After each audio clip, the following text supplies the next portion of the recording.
Hello, travelers, and welcome to Go See, Do Explore. Here, we dive deep into the heart of travel, sharing hidden gems, unforgettable experiences, and the stories that make each destination unique.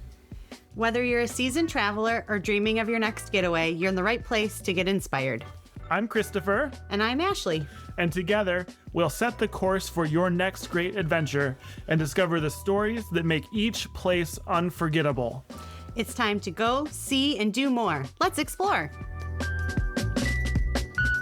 Hello, everybody, and welcome to this episode of Go See, Do Explore. We recently went to the Travel and Adventure Show in Chicago, and we wanted to talk about what we learned. Yeah, it was a fun trip. Bring back some of our knowledge to our listeners. That's right. So the Travel and Adventure Show, we've mentioned on a previous podcast, is a travel convention, I guess. They go all around the country. They have shows in New York, Chicago, LA, Seattle, Atlanta, like any big city. There's probably a travel and adventure show, usually in the winter, the first quarter. And they get interesting travel experts as speakers.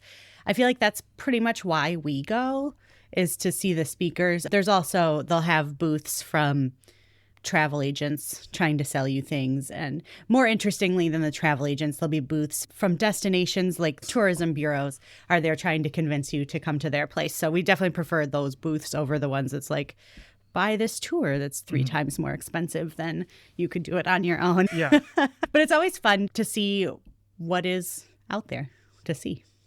Yeah, I love that it's in the winter. I'm sure they do that on purpose too, but for us being in the winter, when we can't really do any substantial travel and we get to go to Chicago and spend time just thinking about travel. And also, I think if you are a part of any kind of interest-based community, you understand what this is like. But going somewhere where people are just really positive about travel and they don't talk about being afraid of travel so much, and they're interested in the kinds of destinations that when you tell a normal person that you want to go, they're like, why on earth would you ever want to go to St. Helena or whatever, right? Mexico City.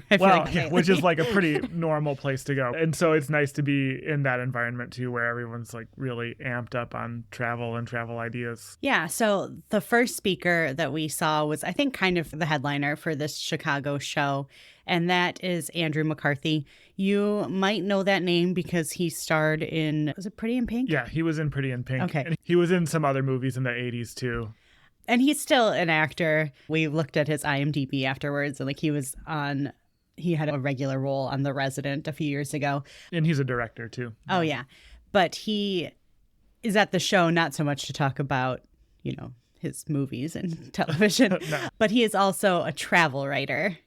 And so he worked, I think he said, for National Geographic for a long time. Yep. And he would, go see the world and write about it. So he had a lot of really interesting stories. And kind of the big takeaway from his presentation, I feel like, was don't be afraid. Kind of like what you were saying before. Say yes, don't say no.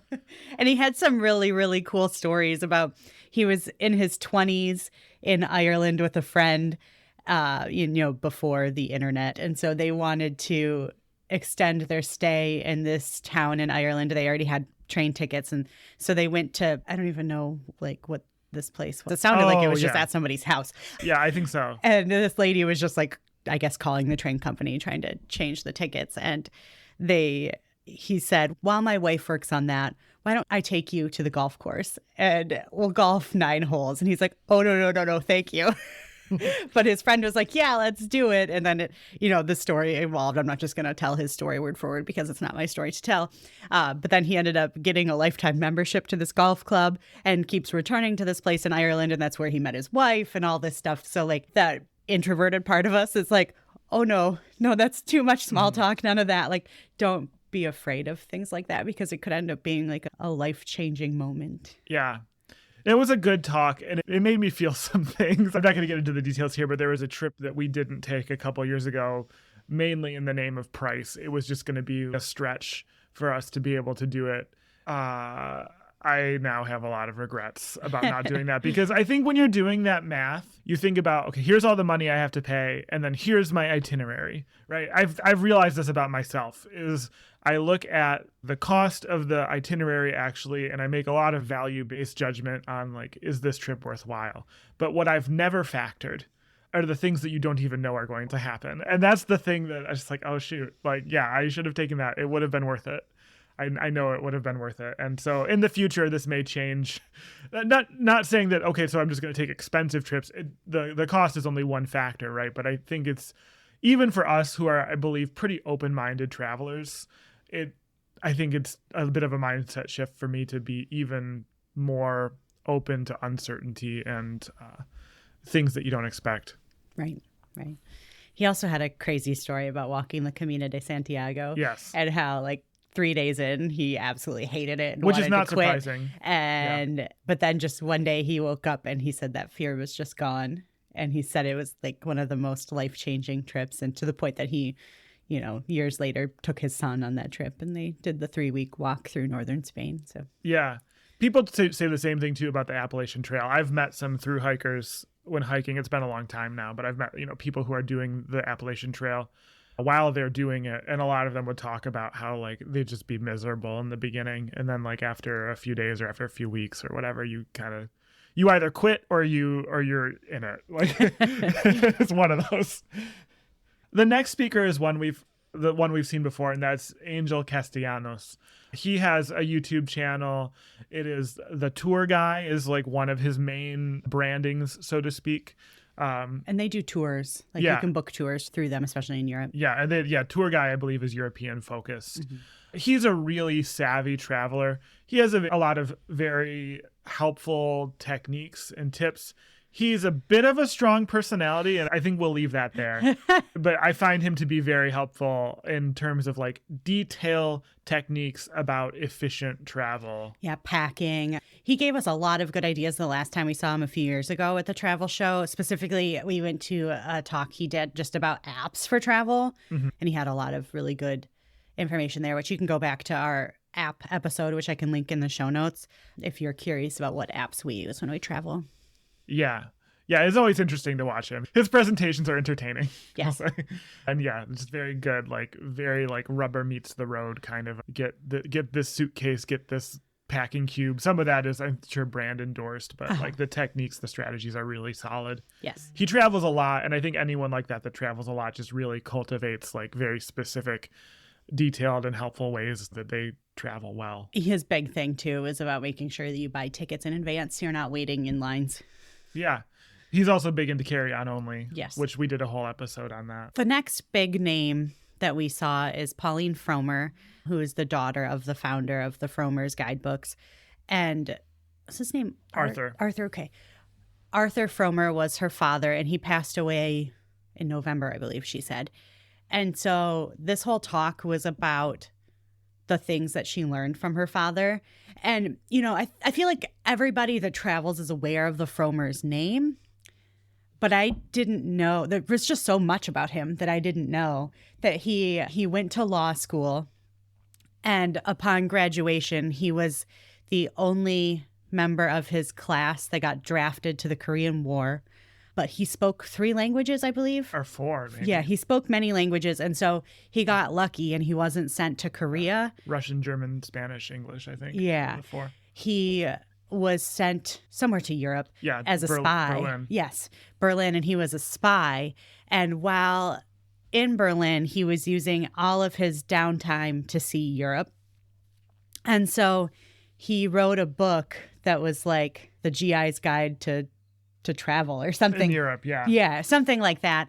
And he published it, and it sold out within the first week. And so he had to print more, and it became really, really popular. And then from there, it was his focus, once it became just a generalized guidebook, not necessarily for, people in the army, was about traveling cheaply. It was like Europe on $1 a day or something like that, wasn't it? Yeah. But then she just talked so much about all of, she had a lot of her father's quotes.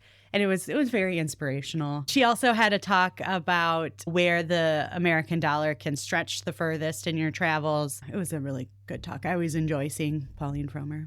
Yeah, she's a really informed and interesting speaker. She does a very good job blending facts and information with narrative and like things of interest and even opinions. Yeah, I like seeing her. Yeah, I feel like we need to do an episode about, they had a few lists on their website that I think we need to be talking about in the next few episodes. They just redid their website too, so you should go, certainly not a paid endorsement, but you should go check out Frommer's these days. Well, and she was saying that because of Google's AI thing where you search for something now and it just like gives you the answers without having to go to the websites, they're getting so much less web traffic. And so try to be a person that goes beyond the AI, I guess. Mm-hmm. Don't just take Google's word for it. Go to the source and read it yourself because the journalists do kind of need money. Yep. All right. I think it's time for a wine break. Let's go to the wine break.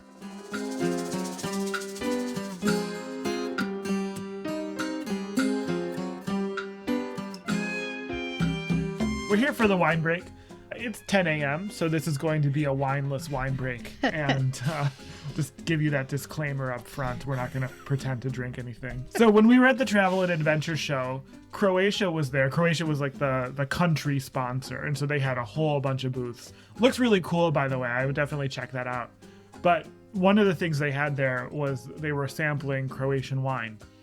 And the wine that I had, I didn't really love, but it got me thinking about wines that are a little bit off the beaten path for people, because there are a lot of wines in the world, and yet I feel like here, at least in sort of our community, there are a couple of places that really dominate people's headspace, like California, of course, is huge in the US. And then maybe people might be into French wine. But I put together a list of 5 wines that I really think you should try if you haven't tried. These are actually red wines. We might do a subsequent white episode another time. And I wanted to just talk about them a little bit. And so that if you're, wanting to go buy some wine today or whenever you're listening to this and want to buy some wine soon, look for these. So the first one on my list, Georgian Saperavi. I was really hoping when you were first talking about this topic, I thought of 2 wines that we discovered at Constantine Frank in New York, and Saperavi is one of them. It is unlike anything else I've ever had. Yeah, so it's a red wine. It's fairly full-bodied. It's really flavorful. The grape itself is Saperavi. That's the name of the grape. It's very traditional to the country of Georgia and the Caucasus Mountains. A very old winemaking tradition. Some say the oldest winemaking tradition in history is from that part of the world. So the grape is very good, as Ashleigh said, but another reason to look for Georgian wine is because their aging process is also very unique. They use terracotta, like some places in Italy and other parts of the world too, but they partially bury this terracotta. It's a very specific process. And so it's one to look for. It's delicious. I've heard that before the pandemic, if you flew through Georgia, they would give you a bottle of wine. This was they're very proud of it as their national heritage. I think they stopped that during the pandemic, and I haven't heard that it's come back. But yeah, you can find these in wine shops in the U.S. They're around. Have a look for that. All right, the next one on my list, also partly inspired by this episode, is to look for wine from Mexico, and specifically for this, I'll say, look for Nebbiolo from Mexico. So Nebbiolo is an Italian grape. It's from northern Italy mainly. The Piedmont is where it thrives the most. It makes one of my favorite wines. It's a light-bodied wine, kind of like Pinot Noir, and it's sort of in that Pinot Noir genre. But I really like it. And it goes with a lot of things. If there's an Italian seafood dish we're having, that's the wine that I want. I feel like it goes really well. But Nebbiolo from Mexico is really interesting because, I think a lot of times in the U.S. we think of Mexico as being sort of indigenous and Spanish, right? And by and large it is. But Mexico, just like other countries, has had a lot of immigration over the years. And Italians have gone to Mexico, and some of them founded wineries. We went to one, El Cheto, in Valle de Guadalupe, and they made a Nebbiolo that was very, very good. Yeah, I would say if you are anywhere and you ever see a Mexican wine on the wine list, try it. Yeah. Because I know we've talked about it before. We don't have a lot of Mexican wine in the U.S. just because they don't make that much of it. Most Mexican wine stays in Mexico. So if you are somewhere that has it, it's pretty rare and you should try it because, we haven't had a ton of Mexican wine, but I've never had a bad Mexican wine. It's just, yeah, it's a really special thing. It's very good. Okay, next one is one that we've talked about on this podcast before, but I want to mention it here. And that is to look for the real deal Lambrusco. This is an Italian wine, and it's an Italian wine you've probably heard of. It's probably an Italian wine that you've laughed at, scorned, ignored, because it's a punchline, right? Like Riuniti, etc. Like those are cheap wines. We this year got to try, or last year I suppose now, got to try real deal Lambrusco from Emilia Romagna, and it was very, very good. It was light, it was sparkling, it was refreshing. It was a little sweet, but it wasn't like ice wine sweet. So we had one that was semi-dry in Italy, and then I bought one that was completely dry and had it here. And I have to say, I think the semi-dry is a little bit better. That's what I would buy if I were to buy it again. The dry wasn't bad, but I think just some of the rough edges of that grape come out a little bit more in a totally dry style. And the semi-dry was tastefully sweeter. It wasn't like a sugary sweet wine. It just had a little bit more of what I would perceive as maybe fruitiness, but I know was actually just a little bit of residual sugar. Okay, another one that I don't think we've had this one on the podcast. I would get a Cabernet Franc from Michigan. So we talk a lot about Michigan wine on this podcast, of course. I don't think we've had a Cabernet Franc for the wine break. Cabernet Franc is like the signature red grape of Michigan. We grow others too, but it seems like Cabernet Franc is kind of the perfect grape for our climate. We're not quite hot enough for long enough for Cabernet Sauvignon. And then, Pinot Noir we also have, but Pinot Noir is a very hard grape to grow, and it's also a very difficult wine to make. So the quality of that grape can really vary. There are some very good ones, there are some not so good ones. Cabernet Franc is excellent. Cabernet Franc is like a peppery, dry, kind of middle of the road in terms of like flavor, body, things like that. Goes with a lot of things, but can punch through. Yeah, I would say that's our signature Michigan wine. Do you agree? Mm-hmm. The one thing to watch out for with Cabernet Franc is it's really prone to pyrazines, which is like a bell pepper kind of a flavor in the wine. And this especially happens when fruit is not fully ripened. It's like a green flavor, right? Which makes sense. Some people are cool with that, and some people hate it. I think it's kind of weird to have a wine taste like a bell pepper. And anyway, it's just one thing to note on those. But yeah, go find it. They're really good. Okay, last one on my list, and that is look for an Etna Rosso. So Etna, Mount Etna. In Sicily. Sicily, the most active volcano in Europe. They grow wine all over the side of it. We love volcanic wines from anywhere. Yeah, because we have so many volcanoes in Michigan. And I think a lot of times when people think about volcanic soil, they think about white wine, and absolutely for the right reasons. It has a profound impact on white wines. While its effects on red wine might be a little bit more subtle, they are definitely there. And I would say Etna Rosso, red wine from Mount Etna, is one of the best red wines I've had in recent years. It's just like, you get the minerality like you do in the white wine. It's always like refreshing. It's, kind of on the lighter side, kind of on the crisper side. I think one of the things that makes Etna really special is not only the terroir from the minerality of the soil into the wine, into the grapes, and then into the wine, but also the high altitude. I really love high altitude wines. So that's the list of 5 that I would say, hey, go look for if you're wanting to try something new. Little bonus, and this is the next wine that I want to try that I haven't tried. The Spanish pronounce this Mencia. It's like Mencia. You might see it and say Mencia, and that would be fine too. But it's a red wine from Spain that probably you haven't heard of, but I've been hearing more buzz about it. It seems to be growing in popularity. I don't really know how to describe it because I haven't had it. But I've heard that the flavors are kind of, I don't want to say like musty, but it's more like kind of more of a fragrant and like it's a wine that means business. So I'm looking forward to trying that, and maybe next time we're at Total Wine, we'll get some and I'll report back. All right, that's the wine break.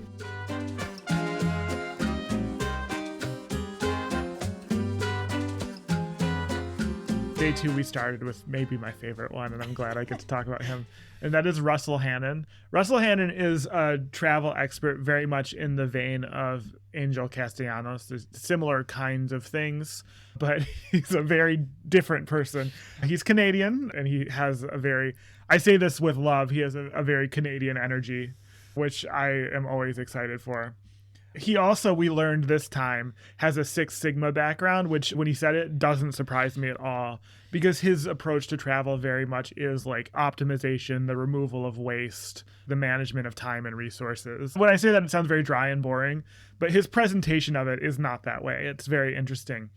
He has tremendous lists of ways you can save money on travel, and he's got a really good theoretical system, or like a systematic approach to the categories in which you can look at your vacation and say, if I save on this category or this category, it enables me to spend more in this category or this category. Maybe if you're nerds like us, you love that. Maybe that sounds boring, but I would definitely check out his stuff. We have his book too. There were so many things from that presentation. My favorite thing in this presentation was a website called iMoova, IMOOVA. What the primary purpose of this website is let's say I live in Michigan and I'm going to Florida for the winter, and I want my car while I'm in Florida, but I don't want to drive it there. I'm going to fly to Florida. I can put this on the website and someone can pay like $1 a day or something like that to move my car, basically. It's a little bit more complicated than that, but that's the gist of it. So we were looking on this website because we were really curious about doing something like that. It'd be a fun way to take like an easy trip. And because we're not far from Elkhart, Indiana, just a couple hour drive from Elkhart, Indiana, which is where they make most of the RVs. Yes.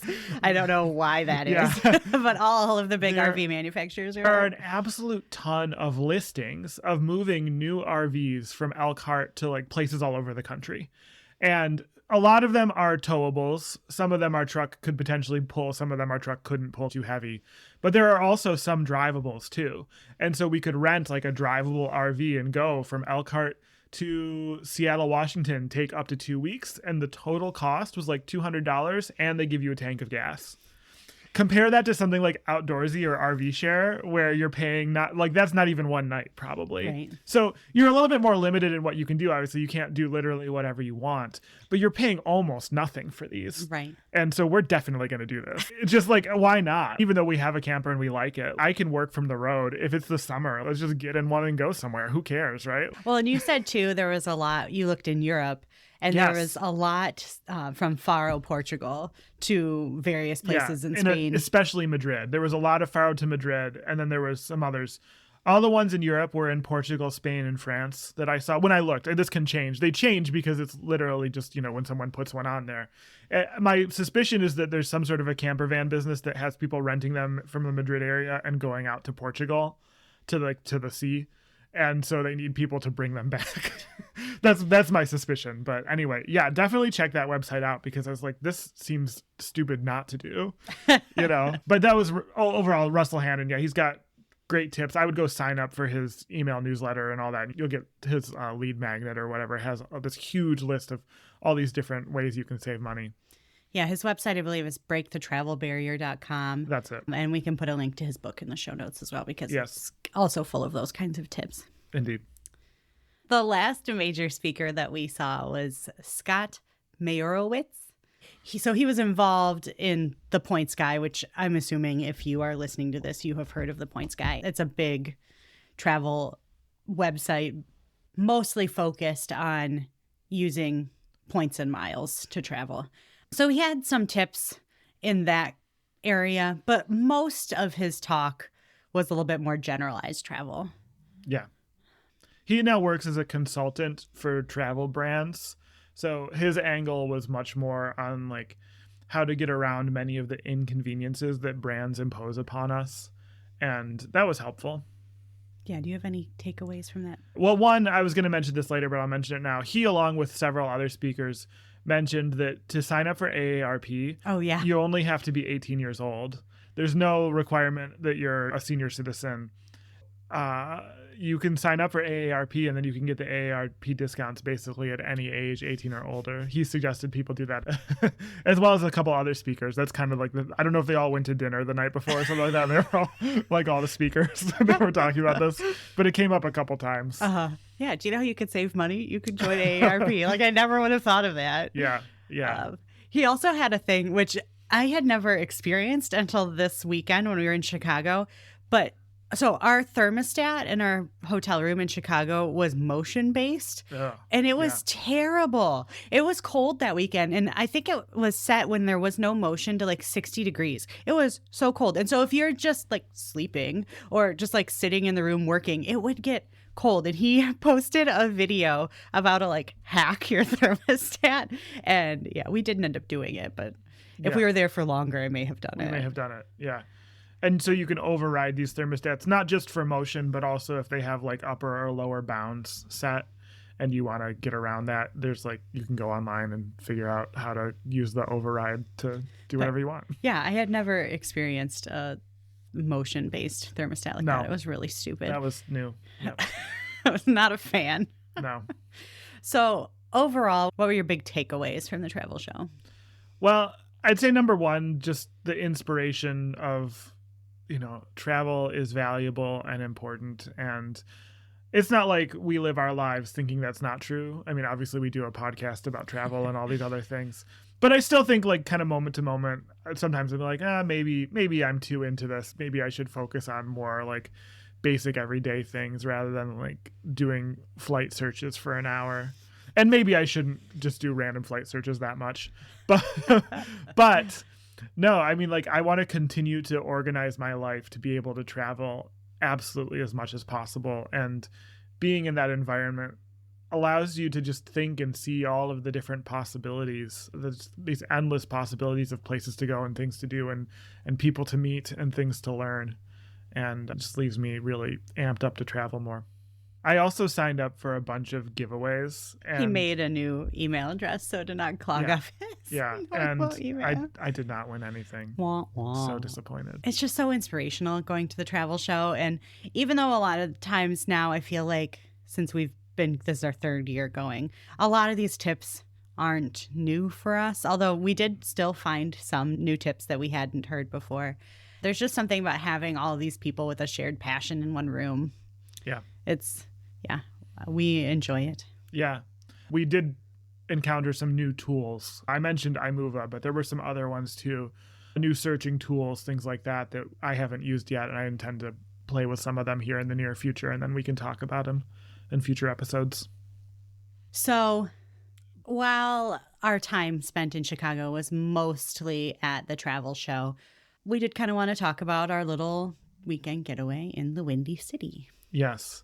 So as I mentioned, it was our main purpose for visiting was the Travel and Adventure Show. So we didn't go to any of the big Chicago museums. We didn't go to Navy Pier and ride the frozen Ferris wheel, which we have done in the winter before. You think they're enclosed, right? They're enclosed. It's still cold. But we did visit some of our favorite restaurants, and we did some like specialty grocery related shopping.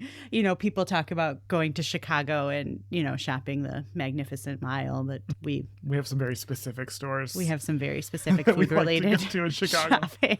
So I want to start by talking about the hotel we stayed at. We stayed at the Hilton Garden Inn. I think it was like Chicago downtown or something was the descriptor. Yeah. Magnificent Mile. It may have said Magnificent Mile. But it was a really great location for us. It was amazing. Just a few blocks from the Magnificent Mile, and it was very close to our favorite restaurants and shops and things in River North, which is typically the area where we eat most of our meals. It's where our favorite restaurants in Chicago are. I think it technically might be the near north side. It was North Bridge was the area that the hotel is in. It was like right across the street from Italy. Yeah. Though my one complaint about this hotel is it just had like this party vibe. Mm-hmm. We were even there through Monday, and it was still like just a weird vibe that I've never felt at a hotel outside of a time that I was at a hotel for a conference where the conference was being held. It was just odd. Yeah. I don't know. Yeah, this is the hotel, too, that has the Weber Grill restaurant. I don't know if we've mentioned the Weber Grill restaurant before or not on the podcast, but it seems like a really gimmicky idea. Basically, what they've done is they've taken, in cooperation with the Weber Grill Company, they've taken these like large kettle grill formats and put them into an indoor kitchen, and they grill all the food on them. This seems like a really gimmicky idea. And maybe it is to some degree, but it's really good. The food there is really good. Like, don't dismiss it just because it sounds like a gimmick. Yeah, we didn't have a meal there this time. We did get like appetizers, drinks one night. So the first morning we visited what is probably Chris's favorite breakfast restaurant, possibly in the world. Oh, that's a hard thing to say, but it's up there.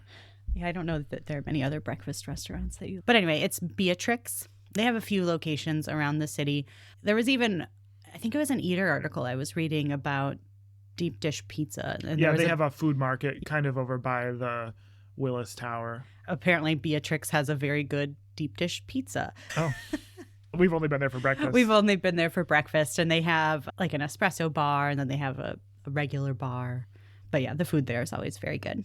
Our second morning, we ate at another famous breakfast place, and that is Wildberry Pancakes and Cafe. Also has an espresso bar. I think this might be more of a thing in cities because around us, there's no place besides a coffee shop where you would get espresso. Yeah. It used to be, so we've been going to Wildberry for a long time. Mm-hmm. And I feel like maybe with people eating fewer carbs, their menu has changed. Because I feel like it used to be the full front page was all their various types of pancakes. And now they have a lot more of other things too, which I think is okay. Oh, yeah. I usually get other things. Not a sweet breakfast. It's not that I don't like. A sweet breakfast kind of can ruin my day. So I try not to do that. But this was one of those times where we, especially for the travel show, we had a big breakfast so that we didn't have to buy convention center lunch. You know, they had a fun, weird snack bar, and then they had a little cart selling tacos. I don't know. Yeah. And I packed granola bars that we didn't eat because we were so full from our breakfast. Yeah. So that was a little kind of trick to get us through the travel show without needing to buy food. But the first day, especially, I was really hungry at like 5 o'clock, and I made 7:30 or 7:45 dinner reservations. So that's why we ended up at the Weber Grill for a little snack. Mm-hmm. And the first night we ate at the very local to Chicago Eataly. Oh, yeah. I will admit.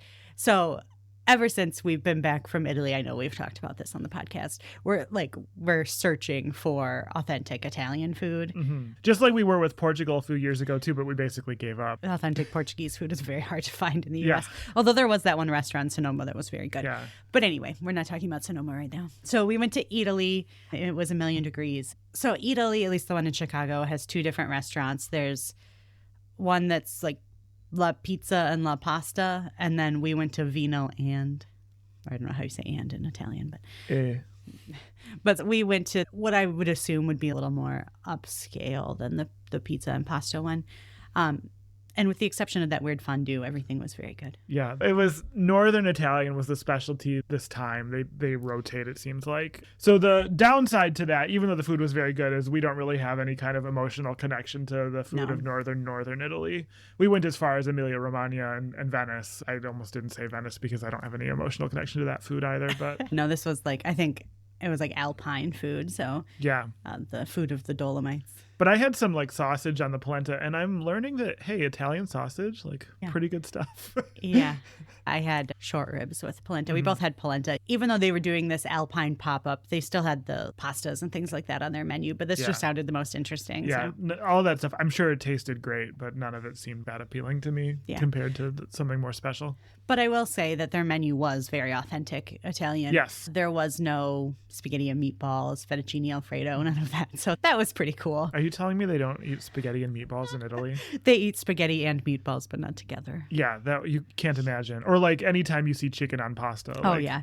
Italians would freak out. They would start yelling chicken at you. and pasta. You don't do that. So yeah, I mean, it's a chain, but our experience with Italy was pretty good. And like we said, it was steps from our hotel, which was nice. And we ended up on Monday, going back there and shopping for some, a few little Italian things. Specialty ingredients. That was the beginning of the specialty grocery trip. That was the beginning of the specialty grocery trip. And we also went to one of our other favorites in Chicago, which is Frontera Grill. We both really like Frontera Grill, but I've been in the past couple of years watching a lot of Rick Bayless among other Mexican cooking sources as I have been trying to grow my ability to cook authentic Mexican food.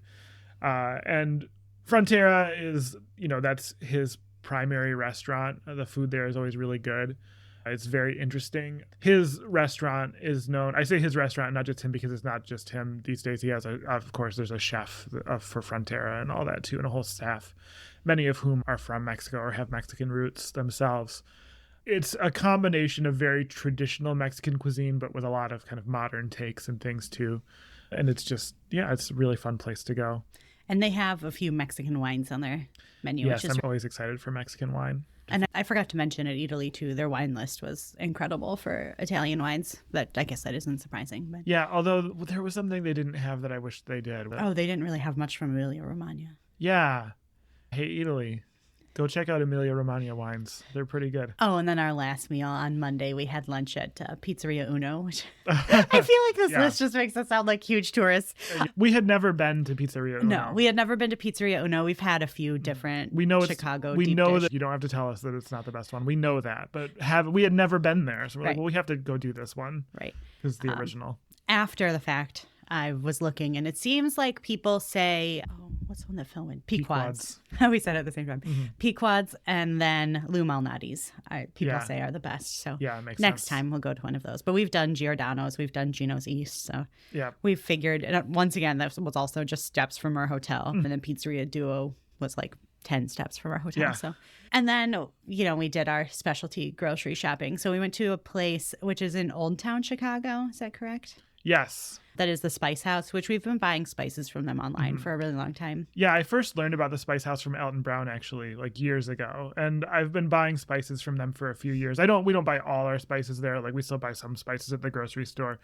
But if there's something that they have that's special or something that I know makes a difference, or if I was ordering from them anyway, a lot of times I do get spices there. They're more expensive, but the quality is incredible. Like it's like taking your grocery store spices and turning the volume way, way up. Like they just are fresher and better.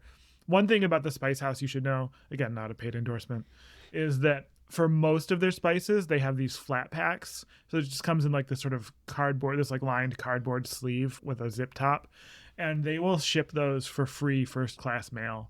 So a lot of times we do that. So like the spices are a little bit more expensive, but at least it's not like some of these places I order from where it's like, oh, you want this $10 bag of corn? Well, you're going to have to pay $16 in shipping. Like, yeah, it's not like that, which is nice. We also went to the Nespresso boutique because I think we've told you before that we are into our Nespresso. Yep. And we went to the Ghirardelli store. Once again, I'm feeling like the tourist. But we don't have those things by us. No. So it's like we didn't go there as tourists. We went there because that's like the closest one. Right. Although I did discover that the caramel sauce I buy at Ghirardelli, I'm pretty sure is cheaper at Walmart. Yeah. Thanks, Walmart. Walmart, a paid sponsor? No. Could you imagine? Is that all? Oh, and of course, if you watched our California Zephyr video, I also love Garrett's popcorn. Yes. So. As you always say, once you pop, the fun don't stop. Is what Ashleigh always says about Garrett's popcorn. I feel like that's a slogan for someone else. I think it's Pringles. It is Pringles, I know. But yeah, so that was just our kind of little getaway in Chicago for the Travel and Adventure Show. And we enjoyed our favorite restaurants and, went to all the touristy stores. We didn't go into that weird Burberry-looking Burberry store. Yeah. We didn't go into the Willis Tower or what's the other one? Oh, no, we didn't do the touristy things. That's all. We just, went to the touristy restaurants and the touristy shopping. But yeah. So anyway, that was our time in Chicago. And we definitely recommend that you look at the Travel and Adventure Show. I believe their website is travelshow.com because there are still some. They're going on until, I want to say, the end of March around the country. So go to their website, see if there's one near you, and have fun. See you later. Bye.